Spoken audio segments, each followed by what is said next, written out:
Hey guys, I'm Alex and this video about DG808 Glider add-on for Microsoft Flight Simulator. I will review version 0.8 and as it will be a very fast development review, so I will explain every single feature of this add-on. I will show examples how you can use controls, how you can read gauges, and also I will show several examples how to use integration with Kinetic Assistant. So you can perform a winch launch, aerotow, ground crew push, and also how you can insert thermals into the game.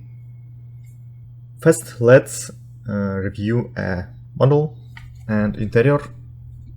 As you can see, this is original Flight Simulator X model that were released many years ago. So we have improved some geometry. We have replaced textures, so it looks much better now. So you can see modern materials like reflections and material structure. Also, we have replaced front panel, so it's completely new. You can see high resolution textures for the gauges and panel itself. We are making a custom navigation computer, so you can use various features helpful for the gliding.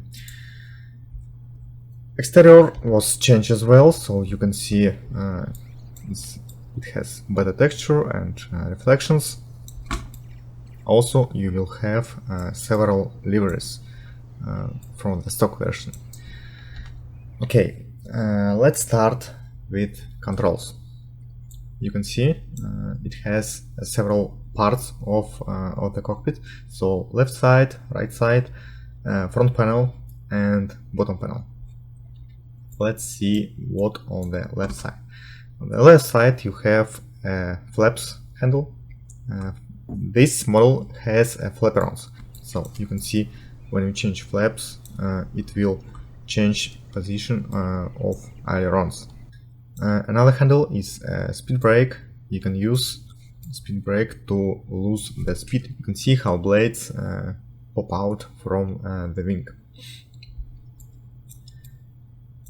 Below is a trim handle. You can use a mouse wheel to change the trim, and also you can click by left mouse to reset the trim. And from the left there is a gear lever. You can use mouse wheel to extract or retract the gears. Okay, right side you have a ballast valve. This glider has two ballast tanks in wings, rear, front, and CG. You can use a valve to dump the water from the left and right ballast. You can hear a sound, and also you will see a simple effect of the dump. You have a canopy door handle that will open the door and close if you want, and also there is a ejection handle. You can use it to eject your canopy, but you will lose it, so you will need to restart the game to reset its position. So don't use it with no reason. Okay, another notice: there is a pilot. You can see it's animated, so it's nice. But if you don't want it to be here, you just press the C to toggle it. So you will not longer see it after toggle. You can turn it off and on anytime. Okay, top of the canopy there is a yaw string. This just a piece of rope that indicate the wind at this point and crosswind when you in the air. So it's quite helpful, especially when during takeoff and landing. You can see it react on the wind direction, like that. And front panel, it contains most important gauges for your flight. Left one is airspeed indicated airspeed. It display your airspeed relative to air. So you have to use this indication for for finding a minimum and maximum overspeed and landing speed. So these marks are quite important, as you can use them as guidance. Check out this table if you're not familiar with this kind of gauge. Central one is variometer. You can see two needles here.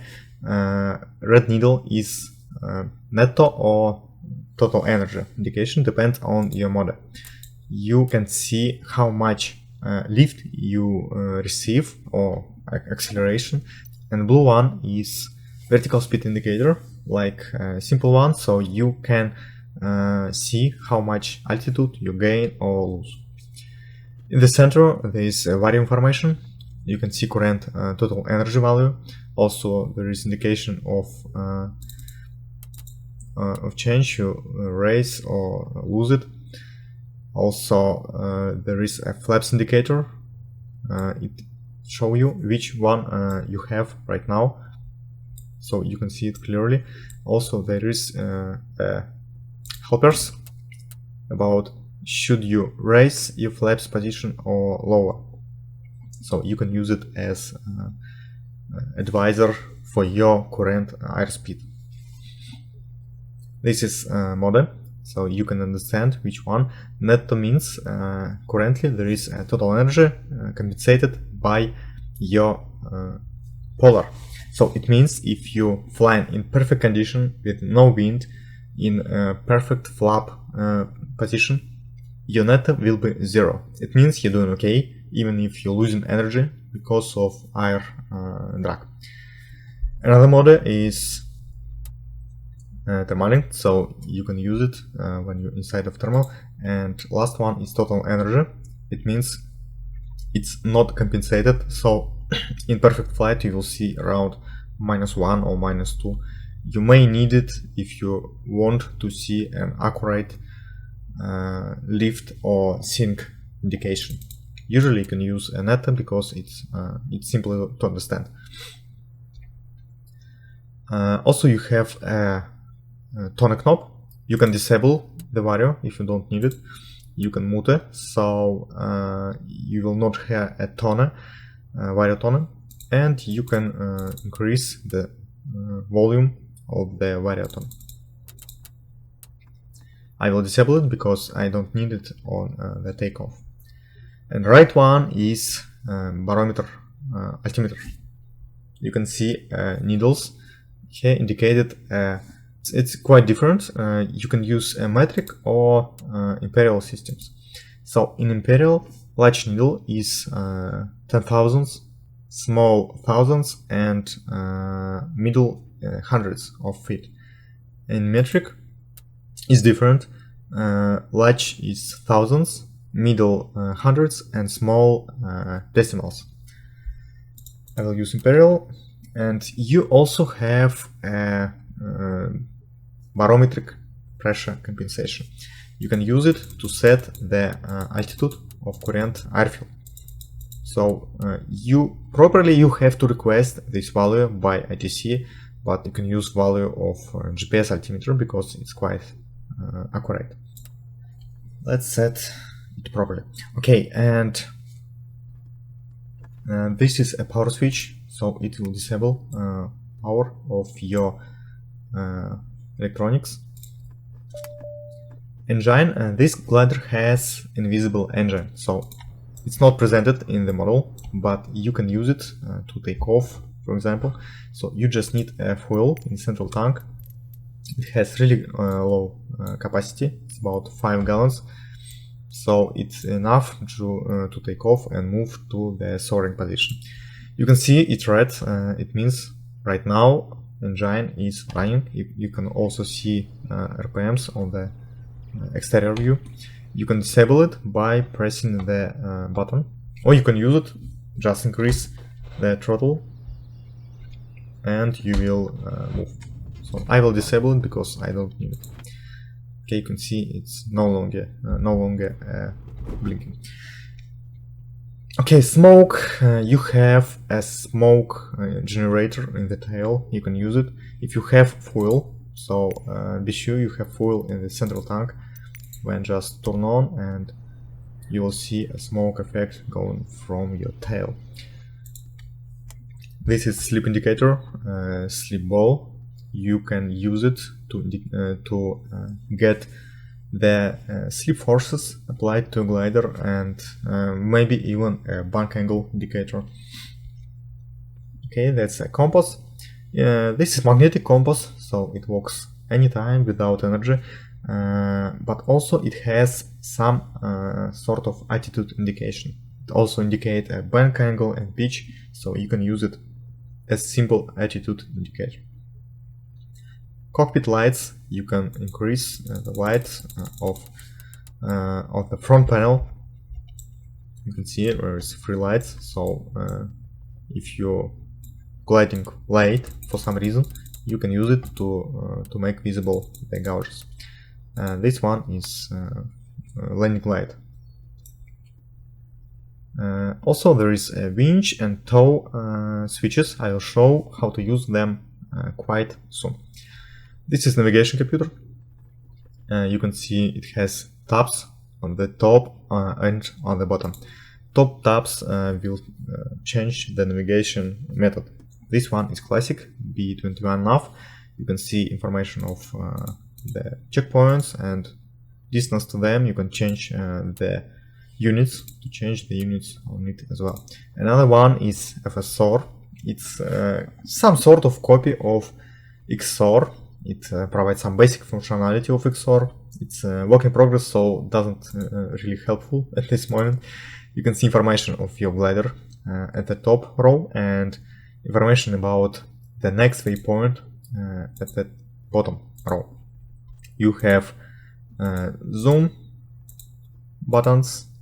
You can use the center. You can use scroll the map. You can center. And also you have a trail. It will show you your path and indicate lift on different areas, so you can decide where you can gain some altitude. One moment, you can't scroll the map when this mode enabled because of technical issue. Bottom one is attitude indicator. It's quite simple. Later we will add some additional information to it. Another one is status. You can see pilot icing. If you see that barometer doesn't work, you may need to check the pilot icing because it may be frozen. So you have to get out of the cloud, for example. Battery voltage, units, imperial, and bus load. You can disable any tab. You can black out the screen by clicking on the some of the tab. Alright, I think that's all. Now the bottom panel. Bottom panel contain radio gauges mostly. They are not simulated in this version 0.8, so they doesn't work. This is just a texture, so you can click, you can check the radio frequencies. Only thing work here is temperature wheel, so you can use it to find out the outside temperature. It works with delay, so don't expect too much. You can change the units to change Fahrenheit and degrees Celsius. Also, it has 2 handles. Right handle in this glider, it's parking brake, so you can use it to engage parking brakes. In real glider, this handle is responsible for pedals adjustments, but we have not made it the work this way. Left one is tow winch string release. You need to use it to release the string when you're winching or towing. I will explain it quite later. And now we are ready to proceed to kinetic assistant integration. I will show you how to use it, how to taxi to the runway. You can see there is a tow tab with menu who will tow you. I will choose a ground crew and press connect. You can see it leveled, so now you can use pedals to change the direction and your yoke to change the position. So imagine some people pushing you to the runway.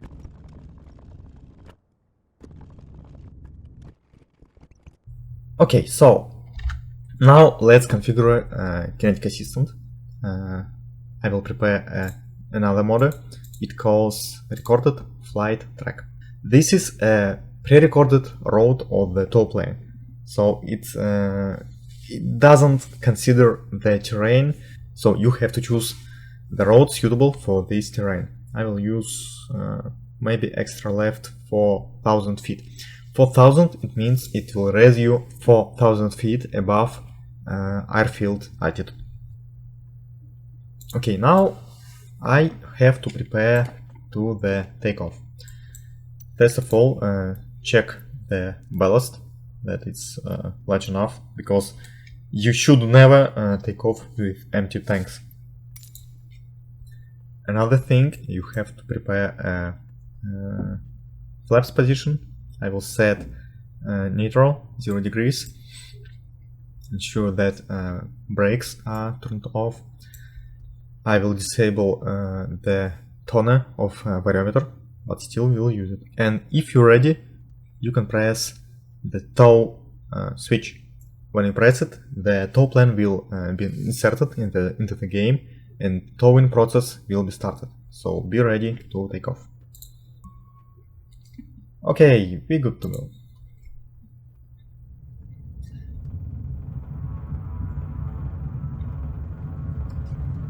Now, very important to gain some speed before lift. When you see around 40 or 50 knots, you're ready to take off. Now hold the position behind the tow plane, right behind it. So you can see the wind blow me away, so I have to compensate it by my yaw. This plane does not affected by wind, so that makes some problems for you. You can use air brake to control the distance to the tow plane, so you will not override it. Follow the plane until you reach required altitude. When you're high enough, you can prepare to release. For that, set flaps position and dive a bit, so you will lose the rope, and pull the trigger. Okay, you can see tow released, so you good to go to your soaring area. Okay, let's review some indication of the variometer.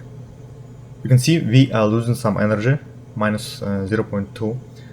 That's okay, and also computer recommend us to increase the flaps position to -1.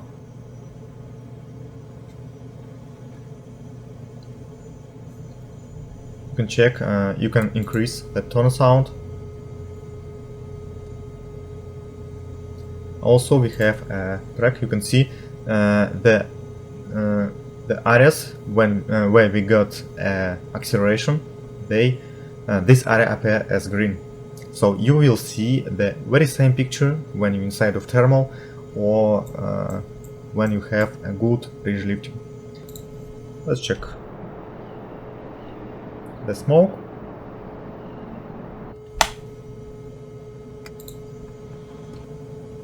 I haven't retracted the gears, so I don't need to extract them.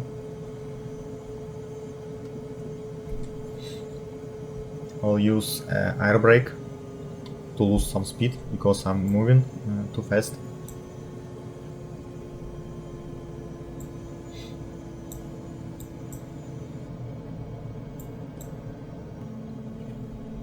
I will change flaps to T2 position and dump the ballast.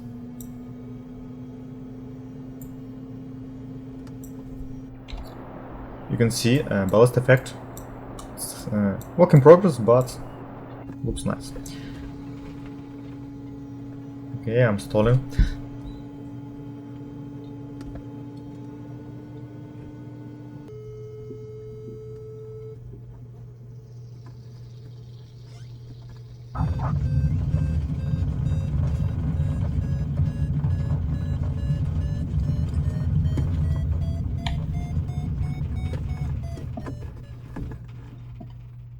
Okay, not the best landing, but pilot like it. Alright, that was a tow plane. Now let's review the winch. I will set a ballast. Again, there is a bug in the game. It does not update even if I no longer have a ballast. My tanks are empty, but games still show the full tanks. So I will ignore it. Just set 200 pounds again. Okay, let's use the ground crew again, so I can move myself to the runway.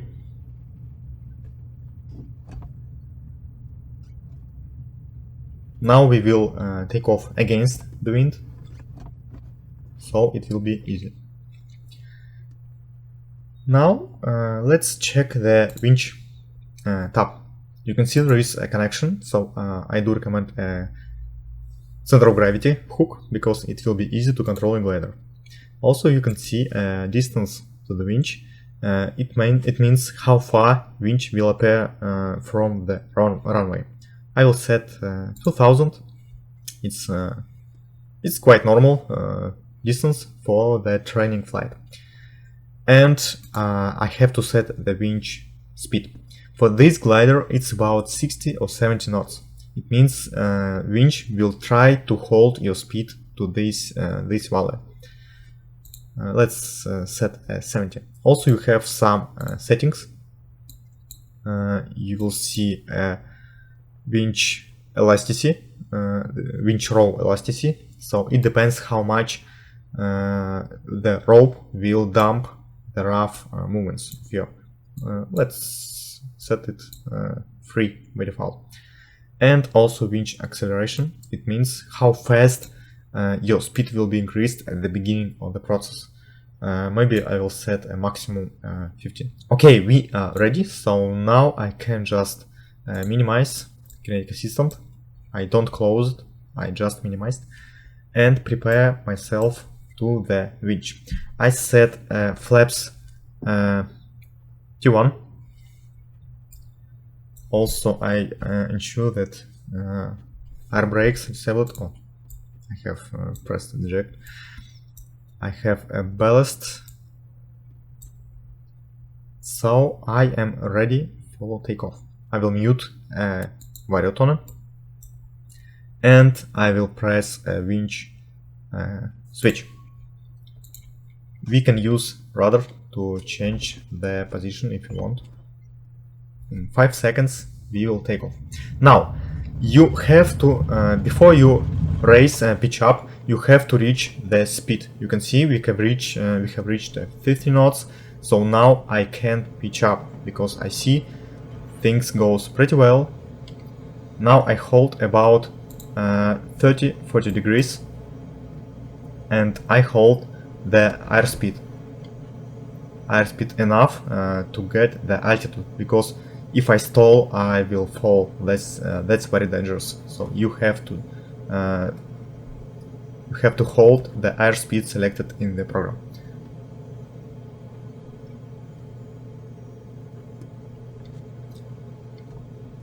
Okay, we reach some altitude and I ready to release. I level glider and press.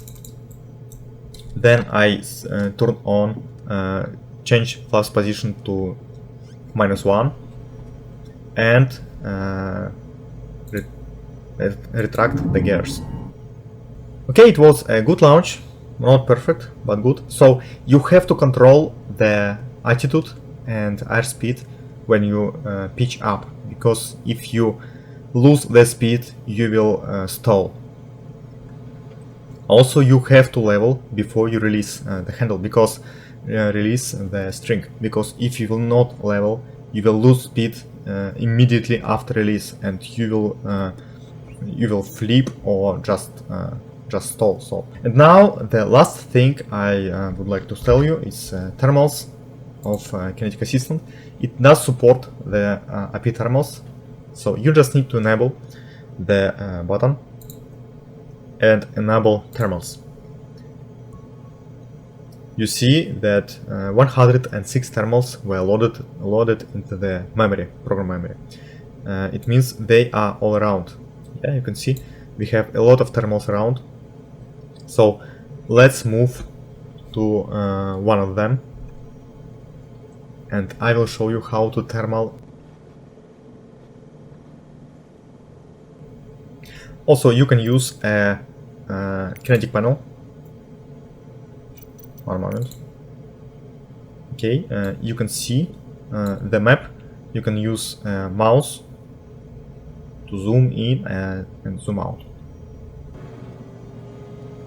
Okay, so when you're inside of the thermal, you have to control the pitch, because program have a side effect that when you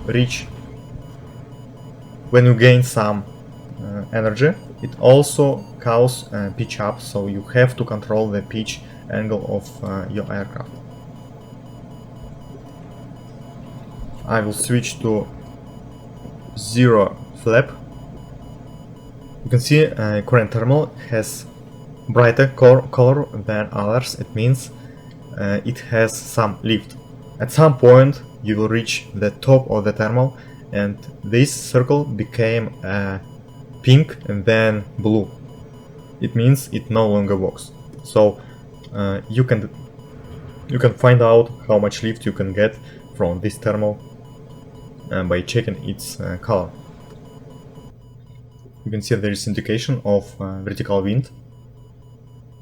It respects both native wind generated by the game engine and also thermal wind generated by Kinetic Assistant.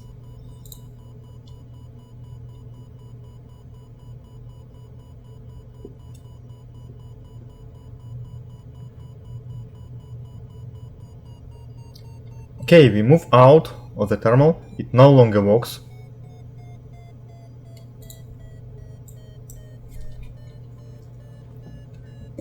Now I change the flap position and gain some airspeed.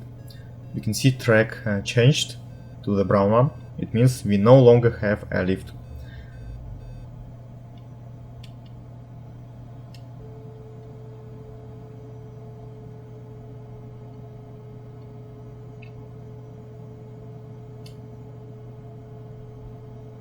You can disable the trail anytime, so you can scroll the map, for example. Okay, that's it. Work still in progress, so we will add much more features soon. It will be better navigation features. We will add some information to the bottom parts, like airspeed, altitude, maybe flaps position and brakes. I'm not sure. We are working on the second panel, the old school analog panel, so it will not have the gauge, the navigation gauge, but analog gauges instead. I hope this video will help you to understand how to use this glider and which features already finished and which don't.